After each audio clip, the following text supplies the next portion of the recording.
आशा की किरण।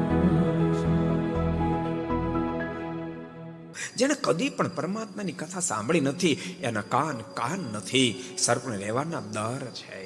સારું સાંભળ્યું જ નથી, તમે સારું વાવ્યું જ નથી, સારું ઉગે ક્યાંથી? સારું સાંભળ્યું જ નથી, સારું જોયું જ નથી.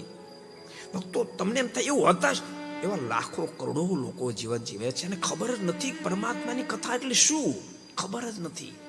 અમારા બહુ અનુભવ હોય, અમે દેશાંતરમાં ફરતા હોય ને ત્યારે ઘણા લોકો મળે કે સ્વામી આવી વાતો હોય, આવી રીતે પરમાત્મા પ્રગટ થાય, આ બધું અમને ખબર જ નહોતી.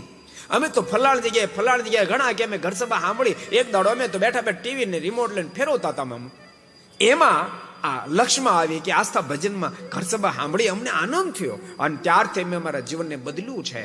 અમે શરાબ છોડ્યો, સિગારેટ છોડી, ગુટકા છોડ્યા. અમારા પરિવારમાં નિત્ય સંઘર્ષ રહેતો હતો, અમે સંઘર્ષમાંથી બહાર નીકળ્યા, સંપથી એકતાથી રહેવા લાગ્યા, પરમાત્માની આરાધના કરવા લાગ્યા. અમારા ઘરમાં કોઈ દી દીવાબત્તી નહોતી થઈ, એને બદલે રેગ્યુલર ઠાકોરજીની દીવાબત્તી પૂજા વગેરે કરવા લાગ્યા. અમારા ઘરમાં સંપ્રદાયના અનેક વિધિ શાસ્ત્રો, ગીતાજી, ભાગવત જેવા સત્શાસ્ત્રો આવ્યા. એના વાંચનથી અમારું જીવન આખો બદલો લઈ ગયો. को पसंद आया हो तो लाइक करें और शेयर करना मत भूलिए. सब्सक्राइब करें सरदार कथा चैनल को और बेल आइकॉन पर क्लिक करना मत भूलिए लेटेस्ट वीडियो सबसे पहले पाने के लिए.